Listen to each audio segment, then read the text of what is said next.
So welcome to our first lecture. Again, I'm Professor Robeson and this is Sociology 377B. And I have a handful of slides I'd like to walk you through or talk you through, as it were, for this particular lecture video. It won't be particularly long, okay? But this is our introduction to the course, Sociological Inquiry 2, Quantitative Research Methods in Sociology. And as a quick reminder, this is the textbook that you need to be looking for ASAP. So if you haven't obtained this yet from the bookstore or from anywhere else, please do so. And again, remember, it's the 10th edition. You will not be reading from it this week, maybe not even next week, but for the following module, I believe module 3, don't quote me, it's on the list on Blackboard. You will be reading chapters 1 through 3 and then chapters thereafter, okay? So you have a little bit of time to grab the book, but you need to do it very soon, okay? So there is that.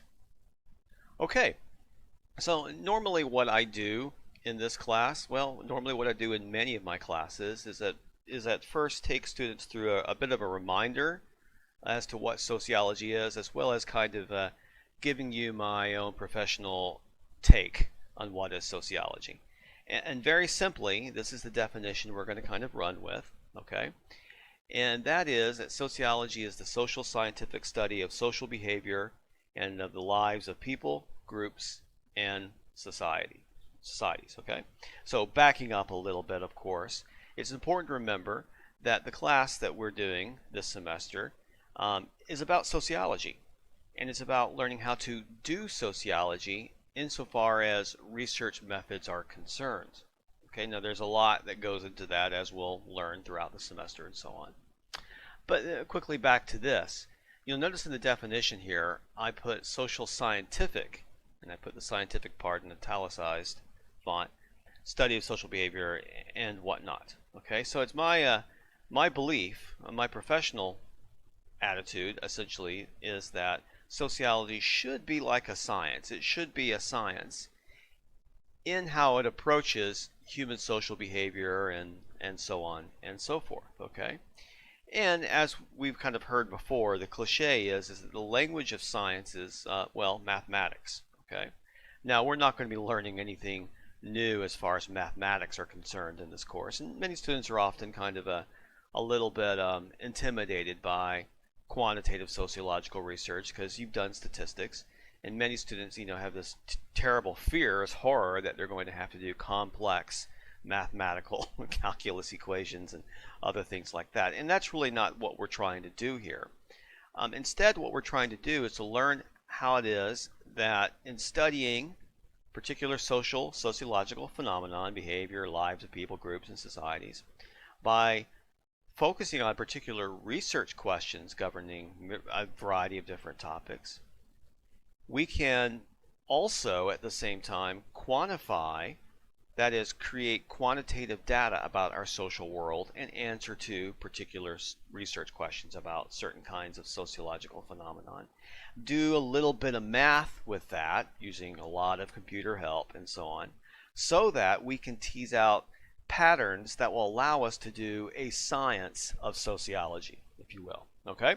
And so, very quickly, this is a theme, an idea I'm going to be returning to throughout the semester, and I will be reminding you about regularly here that we are trying to quantify our social world so that we can use the tools of science and mathematics and software and other things like that to analyze social reality behind a particular research question to better understand the nuts and bolts of how society works. Okay, so hopefully that's at least somewhat clear, even though it's pretty general and abstract. All right, but for now, moving on. Okay, so this class, 377B, and also its sister class, 377A, are about teaching you how to do sociology. In fact, they are part of a suite of core classes that we require our majors to take. In Sociology 301 and 302, we teach you how to think sociology, so to speak, okay? We teach you how to theorize our social world. In 377A and 377B, we play with theory as well, but here's where we're actually teaching you the nuts and bolts on how to do sociology, specifically how to do sociological kind of research. And as I mentioned in the introductory video, we'll be developing some quantitative research skills here that will allow us to be sociologists by doing sociological kind of research work, analyses, and interpretation. So, okay, so with that kind of groundwork laid, now one other thing I want to turn to is in this statement here. We do quantitative sociology by following a series of steps that employ the sociological imagination. So, before we actually, in any of my classes, dive into a research method, a theory, or a course on a topic of any kind, I first like to take students through my interpretation of the sociological imagination as a concept, because I believe that this is foundational. It is a fundamental concept that allows us to understand and to do sociology, regardless of the type of sociology, quantitative and qualitative, and regardless of the type of sociological theory and perspective and topic that we're interested in understanding better. So let me take you through this sociological imagination concept. So this concept, known as the sociological imagination, comes from a famous sociologist back in the 1950s who wrote a book by that title. A guy by the name of C. Wright Mills. You probably have heard about him before. He's kind of considered a more recent founding father of modern contemporary sociology. Okay, so yeah, I got a happy stick figure here. Let me begin to explain. First of all, one of Mills's definition behind the sociological imagination was that it is kind of a process of recognizing that our personal biographies are shaped by history. Okay? And so what he meant was that, just like this little stick figure here, all of us are in the position in the present moment of history that we occupy of being shaped by a unique configuration or cocktail of many different social forces that impress themselves upon us. So, to put it this way, each of us, in terms of our individual biographies or how we think, how we act, how we feel, is very much under the influence, steered, shaped by, encouraged by things like the social structure we're born into, the culture and its norms that we've inherited from our family members and our surrounding communities, the type of interpersonal relationships we have on a regular basis at work, at play, at school, the type of organizations we work for or that we have to deal with on a regular, perhaps daily basis, and even the global environment as we live in an increasingly globalized world. To put a little bit more meat on these bones, so to speak, as far as social structure is concerned, we're all born a specific race. At least in our culture, that's kind of an important way of sorting people. Are you white or are you non-white? Are you white, are you black, or are you Asian, or are you Native American, or are you something else? In addition to that, ethnicity is also quite important as well. We're all born a particular ethnic group, into an ethnic group, I should say. We're all born into a particular gendered group.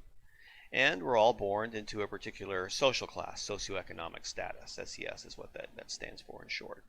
And these are social structures that, well, structure us. And they have a lasting legacy as far as our behavior is concerned, not just now, but also into the future, and to our own children's future as well, and their children also. But there are other kinds of social structures that structure individuals too. Right now you're in a particular kind of age cohort, college age cohort, I guess. I'm not in that cohort. I'm way outside of that cohort. You're part of a family structure with its own unique dynamics that may or may not reflect the average social structure of a family in this country or of your own ethnic group and so on. And of course, it's important to remember that there are role expectations that go with each of the roles that you have in each of these social structures. There are attitudes that are obligated of you, expected of you. There are cultural norms that surround the positions you hold in these social structures. They indeed structure you. But also on a broader level, there's the culture to which you subscribe, not just one's own individual and racial culture and gendered culture and class culture and so on, But there's broader American culture, Western culture, maybe lower than that, regional culture, state culture. You get the idea, right? The communities from which we have imbue upon us through many different agents of socialization, not just mom and dad, but teachers and influential people in the community, the values, the morals, the norms, the taboos. There are memes and trends and fads and ideas. There are religious cultures to which we are born into or convert into, that we subscribe to, that have sacred spaces and sacred holidays and times and so on. There are technologies and there are tools and there are skill sets we pick up from our peers and from other people in our immediate social environment. And they shape how we think, how we act, how we feel. And of course, we're part of face-to-face networks, and increasingly we're part of internet, virtual networks, social media or otherwise, whether for recreation, pleasure, or work. And of course, we're born in institutions like a hospital. We die in institutions. We have to do business with institutions, corporations, banks.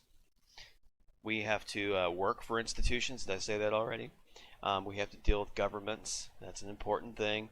We have other major organizations like the universities to which we are now embedded one way or another.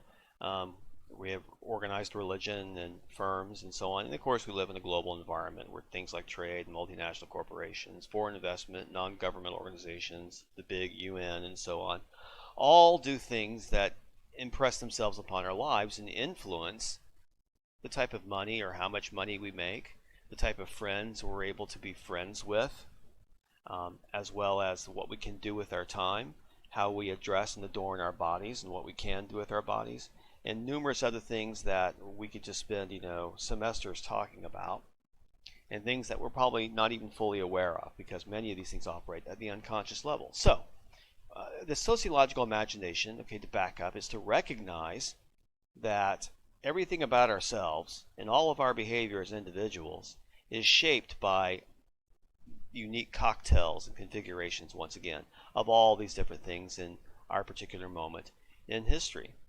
And of course, we can think about this in terms of, asking ourselves a simple question. What were the reasons we came to NIU?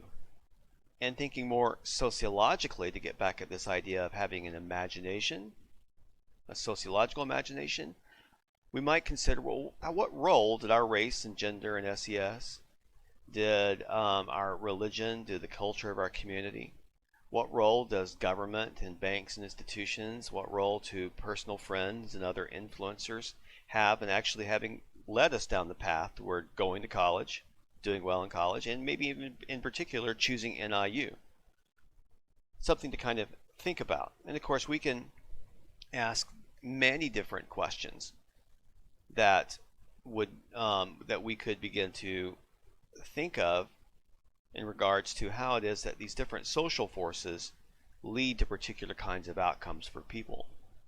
So, back to the subject at hand, in a way, many sociologists are absolutely preoccupied with social problems, like why is there poverty, and why do people get stuck in poverty, few that there may be?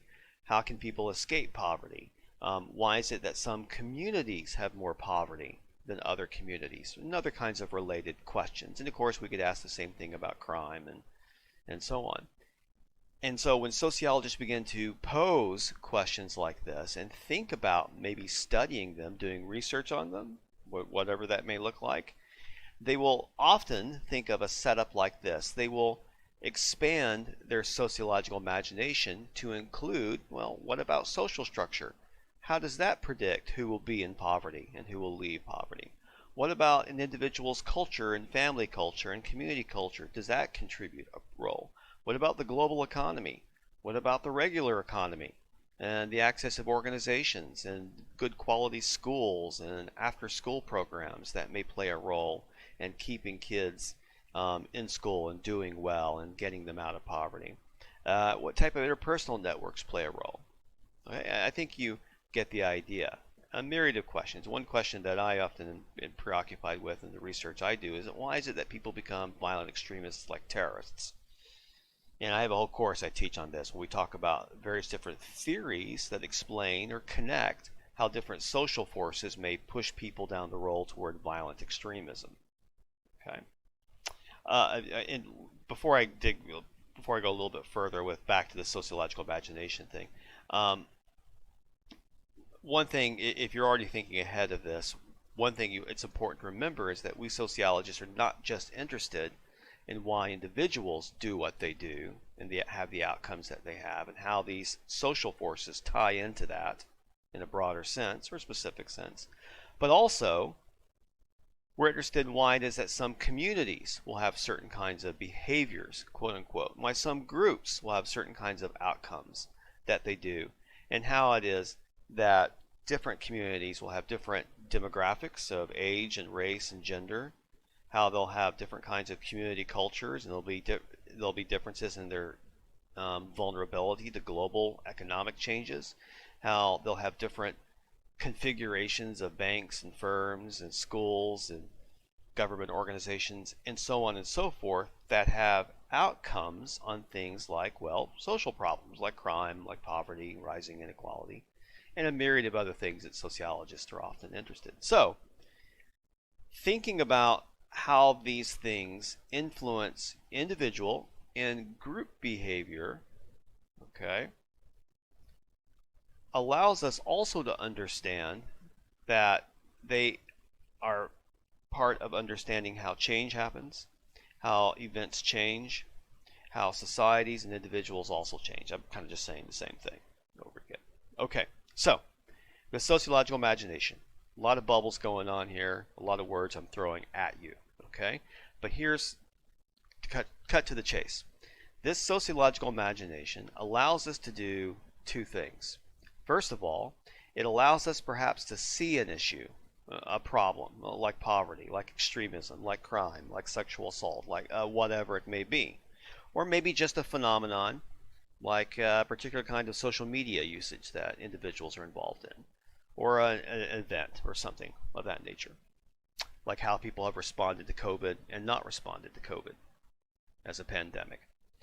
So it allows us to kind of see an issue, and very importantly, it allows us to explain that issue.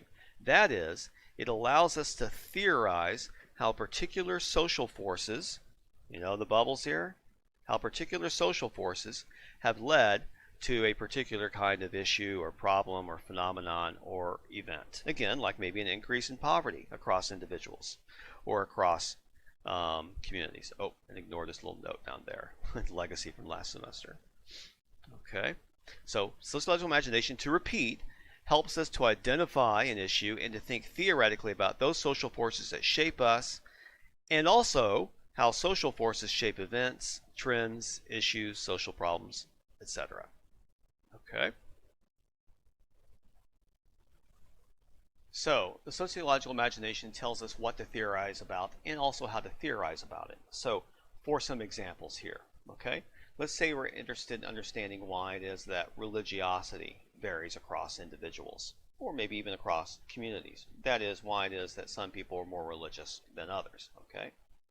And so maybe we have a theory that argues something along the lines of this: people are religious because they feel deprived in other areas of life. So religion is a behavior that we're trying to explain. Why does it vary again? In deprivation, to put it this way, is something that's tied to structural conditions, like the class that you're born into, but also maybe the race and ethnicity that you are, or even the gender that you express, and so on. So these kind of structural conditions, these social structures, may predict being deprived, perhaps financially or in terms of income and wealth, or maybe socially and relationships and other kinds of ways. And it might be that people turn to church or synagogue or whatever it may be because they're feeling deprived in one area of life, and they look to these organizations as a means of supplying to them what they don't have, whether it's charity or friendships or emotional support or something of that nature. This is what's known as the deprivation theory of religiosity. And actually, when we read our textbook and when we start playing with data that tries to measure and analyze why it is religiosity, like church attendance and prayer frequency and things like that, vary across individuals, we'll be playing with this theory as a means of trying to come up with explanations as to why those things vary, okay? But we'll get there, all right? So that's one example. The sociological imagination allows us to kind of see religiosity as something to be explained and to think through it by considering bubbles like this, all the social forces, that maybe things like social structure play a role in explaining religiosity. All right. Another topic, I'll go through these quickly, not as in depth. People get divorced because they are expected to marry young. So divorce and marriage is a sociological behavior, and maybe the culture to which a young couple emerges plays a role in the expectations for when they're supposed to get married. Maybe the amount of young people, the young possible mates in a community also kind of affect the market structure of marriage and when people get married. Maybe income and wealth and so on. I'm actually getting outside the theory here, okay? But culture may play a role here too. Cultural social forces in explaining something like marriage, maybe also religion and so on. Another topic that doesn't seem sociological, but there are sociologists, quote unquote, weighing in on this, pun intended. But people become overweight or obese because they are situated in a society, or they're a privileged position in a structure of some kind, maybe. And maybe it's that structure, that status in their structure, that affords them too many of the wrong type of calories, as well as work and sedentary occupations and so on. All right. And there's lots of different sociological theories regarding why it is overweight and obesity is becoming an issue and why it's a problem. Okay. But people engage their sociological imaginations when they're studying topics like this and think about, well, how does structure, how does culture, how does technology, how does organizations play a role in facilitating this as an issue? Also, back to one of the topics that I'm interested in as a researcher is, why is it that some people become violent extremists? Is it because they experience government oppression and are exposed to ideologies that justifies violence? So maybe it's government organizations that play a role, police brutality in radicalizing individuals. Maybe it's what was the other thing? Maybe they're living in a community culture in which violence as a solution to one's problems is an acceptable value, attitude, and norm, and so on. And that plays a role. Maybe it's just a sheer inequality in the social structural system that creates grievances that lead people to become radicalized in various ways. All right. So, and we can go on and on and on with myriads of examples, of course, and how the sociological imagination, again, tells us how, what to theorize about and how to theorize it. Okay. But a little bit back to the course at hand, 377B. What we quantitative or quantoid researchers are trying to do when we're trying to explain a topic such as these, whatever they may be, is that we are trying to quantify the social forces through some kind of research methodology as variables. We'll learn about variables later, in such a way that our theory and hypotheses that we believe predicts or explains some outcome can be measured and also tested using our tools of analysis and interpretation. But as I'm fond of saying in this early phase of the semester, more on that later. Okay. So again, we're learning how to do sociology by learning how to do research methods in a particular suite of research methods in 377B. Okay, and we employ the sociological imagination to do that. So when we go back and start playing with data on our own in regards to specific research questions, research topics, we'll have to tax our sociological imagination to come up with hypotheses, okay, that explain the topic that we're trying to analyze in a quantitative sociological kind of way. So one final thing, okay, and then I'll leave off with this. I'll conclude this video with this particular slide, and we'll resume talking about it in the next lecture video after you read something about it. To do quantitative sociology, we have to engage in a series of research steps or stages. The first one is we have to select a topic, and we do that again using the sociological imagination. So I'm reading the news on a regular basis, and I start thinking about this whole COVID-19 pandemic that we're going through. Well, we think of that mostly as an epidemiological or infectious disease topic, but it's also a sociological topic. And how can I spin that sociologically using my sociological imagination? Well, it's interesting to note that some people think wearing masks is the best way to kind of deal with the pandemic. And other people completely reject that. And so that begs the question, why do some people wear masks because of the pandemic, and why do some people not wear masks? And it's a sociological topic worth exploring. Maybe there are certain kinds of social forces that impress upon some people that lead them down the path of rejecting masks or accepting masks as a response. Okay, hopefully you understand what I'm saying. But that's a topic, isn't it? People's response to the pandemic is a topic worth studying, and there's a countless number of sociological topics that can be spun around COVID-19 and the pandemic. Okay, but from a topic, whether it's the pandemic or religiosity or obesity or crime or whatever it may be, what we have to do, the next stage, is focus a research question from the previous research question around that, typically from reading deeply in the previous literature, scientific literature that's been done about that. And then we develop from that a theory that explains the research question and hypotheses that surround the research question. Okay, so there's three things here that we'll dig into in the next video. I'm going to skip over it now. Research question, theory, and hypotheses. So file that away for later. Okay, we'll learn what that means. The third thing you got to do is design a study around that research question that is there to collect data, that help you collect data. We have to figure out what type of data we're collecting and how we're going to collect it, so that we can do something known as testing or falsifying hypotheses. More on that later, of course. Then once we have the data in, we have to use software and our brains to analyze the data and then interpret the data. And as we will spend a lot of time learning in specific, there's a difference between analyzing and interpreting the data. And then we have to write up our interpretation and analysis of the data and publish our results in a journal, or submit it to an employer or to a client or your professor for a class or something like that. Okay, so what we're going to be learning how to do is at least some of 1 through 7 throughout the semester in 377B.